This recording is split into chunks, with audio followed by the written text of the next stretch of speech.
3, versículo de número 22.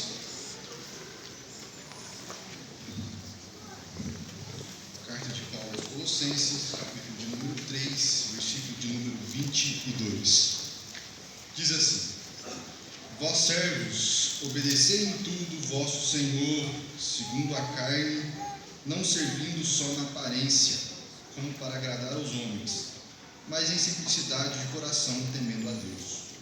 E tudo quanto fizerdes, fazei-o de todo o coração, como ao Senhor e não aos homens, sabendo que recebereis do Senhor o galardão da herança, porque Cristo o Senhor servis. Mas quem fizer agravo, receberá o agravo que fizer, pois não há acepção de pessoas.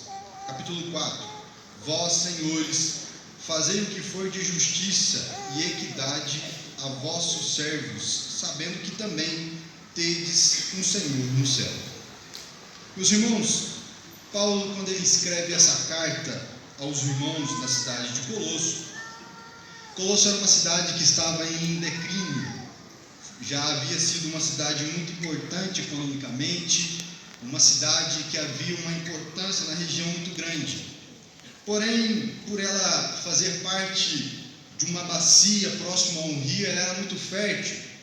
Porém, a região onde ela estava estabelecida, e também essa cidade ficava próxima aí a Laodiceia e Herápolis, vamos ver isso na própria carta aí no capítulo 4, versículo 13, se os irmãos acompanhar.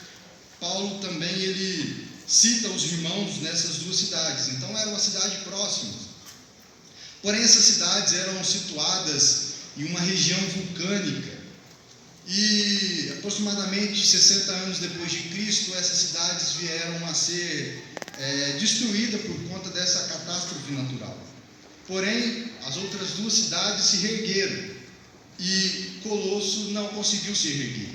Então, era uma cidade que estava em declínio economicamente, perdendo importância no cenário daquela região. E Paulo aqui ele comprova que o tamanho da cidade, o tamanho da igreja não faz jus aos ensinamentos, porque a carta de Paulo aos Colossenses é uma das cartas mais importantes que ele escreve, e ele manda para uma igreja pequena, uma cidade não tão importante naquele contexto. E veja que Paulo ele escreve a esses irmãos. E a igreja de Colosso, ela não foi fundada por Paulo.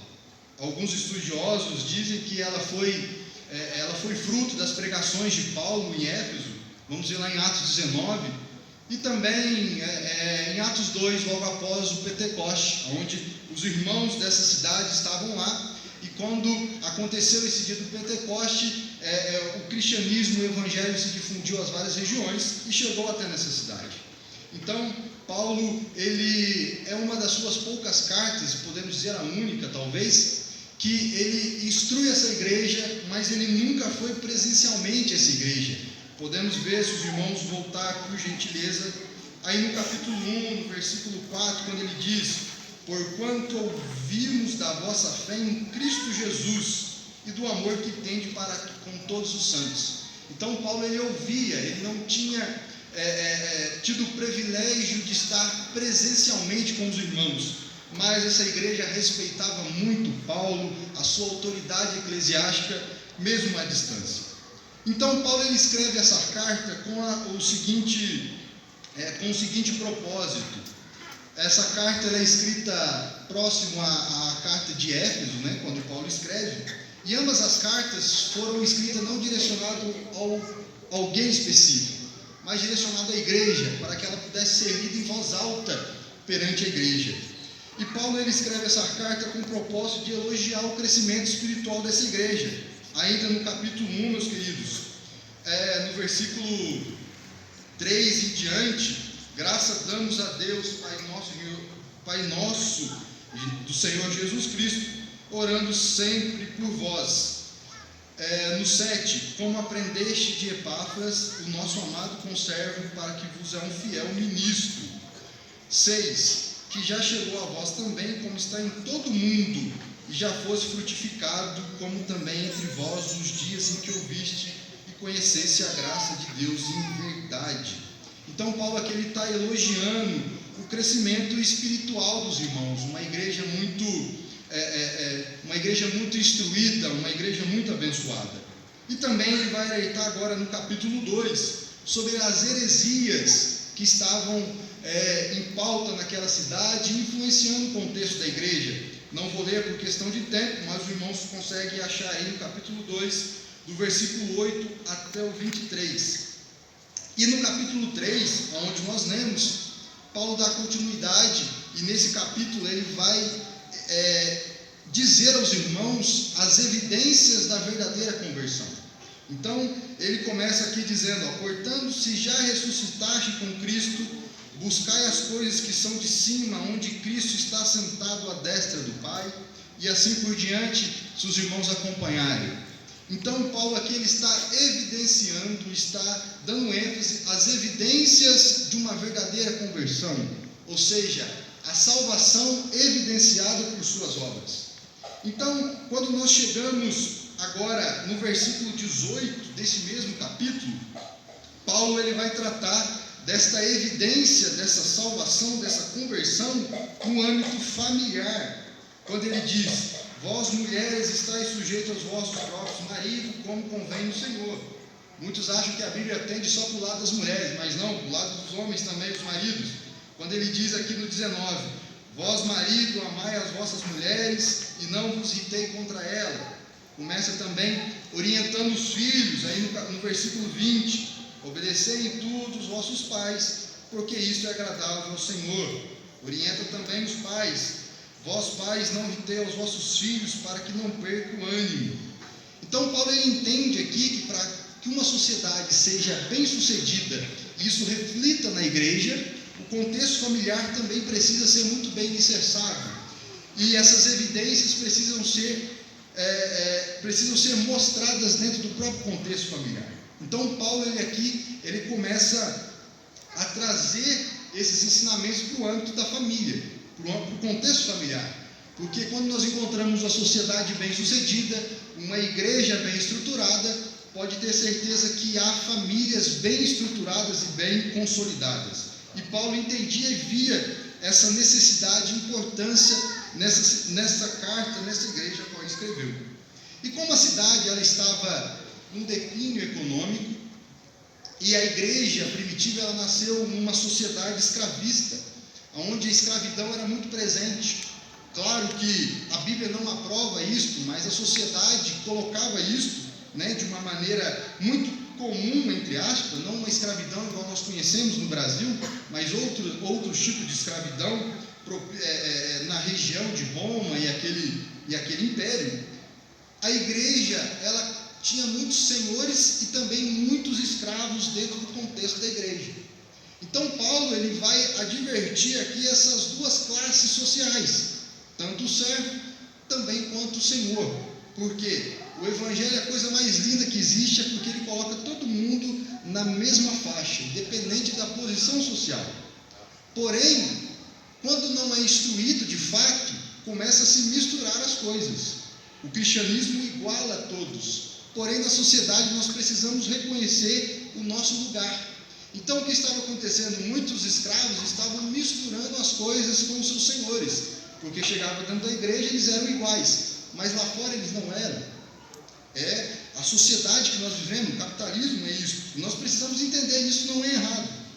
Então Paulo ele vem advertir isso. E aí, como ele diz, vós servos obedecei em tudo vosso Senhor segundo a carne, não servindo só na aparência, mas como agradar os homens, mas simples de coração, temendo a Deus. Então, além de ele instruir nessa questão, os escravos cristãos precisavam dar exemplo, porque tinha escravos que eram escravos de senhores cristãos, mas tinha escravos que eram escravos de senhores não cristãos. E aqui Paulo estava enfatizando, ensinando isso para eles, que os escravos cristãos precisavam ser exemplos, porque, trazendo para os dias atuais, os funcionários, os empregados e toda a classe cristã precisa ser exemplo. E aí ele continua dizendo, e tudo quanto fizerdes, fazei de todo o coração, como ao Senhor e não aos homens. Então nós entendemos muitas das vezes que fazer a obra de Deus é apenas estar dentro da igreja, trabalhando em algum departamento, influenciado dentro da organização. também é, e é glória a Deus por isso. Mas também lá fora, no nosso serviço, nas nossas atividades, na sociedade, também é fazer a obra de Deus. Nosso trabalho também é a obra de Deus.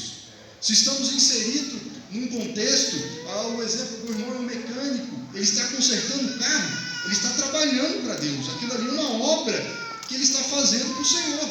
Muitas vezes algumas pessoas dizem, olha, quando eu me aposentar e ficar tranquilo, eu vou fazer a obra de Deus. Não, no nosso trabalho, no nosso serviço, nós estamos trabalhando para Deus, e o nome do Senhor é glorificado. Mas às vezes você pode dizer, Rogério, mas você não conhece o trabalho onde eu estou. O meu patrão, o meu chefe é insuportável, o meu salário é muito baixo. Mas o salário pode ser baixo, você pode trabalhar com o teu patrão e ele não reconhecer isso em você, mas Paulo diz, sabendo que receberei do Senhor o galardão da herança, porque Cristo o Senhor servis. Então, quando nós trabalhamos, além de estarmos trabalhando para os nossos chefes, para os nossos patrões, tendo salário mensalmente, nós também estamos trabalhando para o Senhor e tendo recompensa no céu. Por isso que os berços do protestantismo, as nações onde o protestantismo nasceu, foram as nações mais bem-sucedidas economicamente, porque os cristãos estavam inseridos em todas as camadas da sociedade e tendo esse versículo como base, e tudo que fizerdes fazer com todo o coração, como ao Senhor e não aos homens. Quando chegarmos na segunda-feira para trabalhar, não pensamos apenas que estamos trabalhando para o patrão ficar mais rico, não. Isso é pensamento que vai contra a Bíblia. Não, nós estamos trabalhando para o patrão, para nós também termos nossa remuneração financeira, mas também estamos trabalhando para a glória do Senhor, para o reino dele ser crescido aqui na terra, meus queridos. Então, nós precisamos ter isso em mente, de que tudo que nós fizermos é para a honra e glória do Senhor. Seja dentro da igreja, tudo que nós fizermos, independente de posição, porque o corpo não tem como ter duas bocas, não tem como ter 3 mãos, 3 pés. Às vezes nós precisamos reconhecer o nosso lugar dentro do corpo e fazer tudo que está à nossa mão para o Senhor. Não estamos fazendo aqui apenas para homens, mas para o Senhor Jesus Cristo. E aqui finalizo. Rogério, mas a Bíblia pode ser algo socialista, porque só está falando dos empregados. Não, ela também fala para os patrões, porque nós sabemos que dentro da nossa igreja e dentro de toda a sociedade, há as pessoas que empregam e há os empregados.